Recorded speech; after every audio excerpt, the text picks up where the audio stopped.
Hello किसान भाइयों, मैं आपका किसान भाई त्रिलोक सिंह स्वागत करता हूं आपके अपने channel the advance farming channel पर। किसान भाइयों, मैं आज के इस वीडियो में मैं बात करूंगा नए प्याज के बारे में। बात करूंगा कि साउथ में नए प्याज की क्या आवक रही है फिलहाल में, अभी कुछ हफ्तों में।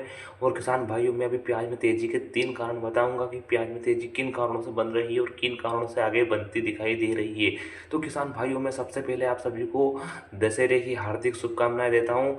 और सबसे पहले जानकारी देता हूँ किसान भाइयों, जिन किसान भाइयों का भी अभी प्याज सड़ रहा है वो भाव के चक्कर में ना रहे। किसान भाइयों, प्याज निकाल दे, क्योंकि देखो कोई समय का कोई भरोसा नहीं है।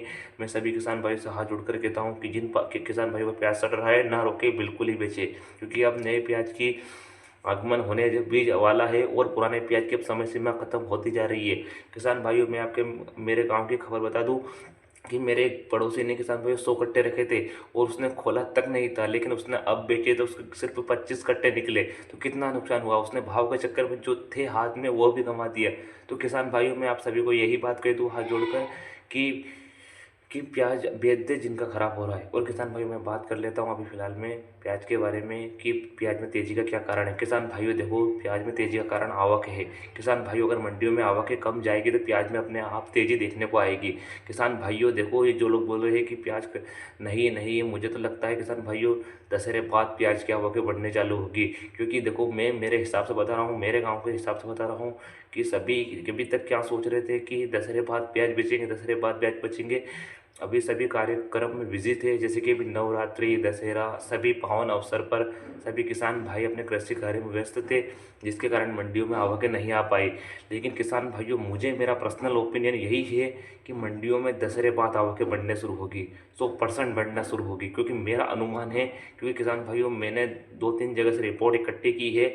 पता यह भी जा रहा है कि हर गाँव में प्याज रखा है स्टॉक में, MP के हर गाँव में प्याज स्टॉक में है। यह बिल्कुल सत्य बात है।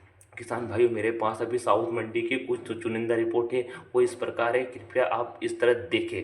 किसान भाइयों, मेरे पास अभी साउथ की मंडियों में प्याज की भाव की सटीक रिपोर्ट है, आप कृपया करके ज़रूर देखेगा। और किसान भाइयों, मेरे इस चैनल पर किसान हित में ही वीडियो आएंगे और किसानों के लिए ही मैं वीडियो लाऊंगा और सही वीडियो लाऊंगा। किसान भाइयों, मैं सबसे पहले साउथ की बात कर लेता हूँ, तो साउथ के वो जिले बात करूँगा जहाँ पर प्याज के गढ़ है। सबसे पहले मैं साउथ में बात करूंगा कि ये कर्नाटक का है किसान भाइयों, सिलीगुंडी। इसमें किसान भाइयों सुपर प्याज 18.5 से तो 1800 रुपये तक बिका है।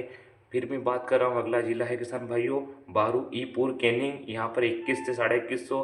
दार्जिलिंग 27 रुपये। करसियांग जिला मटीगारा 28 रुपये। कालना जिला 20 रुपये। कलकत्ता जिला 18 रुपये। रामकृष्णपुर हावड़ा 22 रुपये। बरसात 20 रुपये। कटवा 22 रुपये।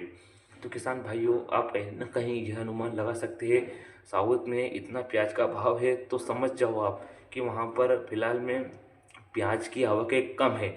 मैंने आपको ये भाव इसलिए बताया कि कोई मेरे बहुत सारे भाई बोल रहे हैं कि साउथ में नए प्याज की आवक 40-40, 50-50 हज़ार कट्टे को लगभग है। अगर किसान भाई वहाँ पर इतने कट्टे की आवक रहती है तो प्याज में इतना भाव थोड़ी ना रहेगा। भाव तो कम उतरता ना, इसका मतलब वहाँ पर प्याज की आवकें कम है भी नहीं प्याज की। और किसान भाइयों, में अंततः ऐसे ही अंत में एक बात कहना चाहूँगा कि जिन किसान भाइयों को प्याज खराब हो रहा हो, प्याज निकाले, भाव के चक्कर में ना रहे। और किसान भाइयों, सही जानकारी पाने के लिए आपके अपने भाई द एडवांस फार्मिंग चैनल को सब्सक्राइब करें। किसान भाइयों, में जैसे ही मेरे पास कोई और नई खबर आएगी बारिश से लेकर और महाराष्ट्र के प्याज से लेकर, तो मैं तुरंत चैनल पर अपलोड करूंगा। धन्यवाद, तब तक के लिए विदा कीजिए अपने भाई को।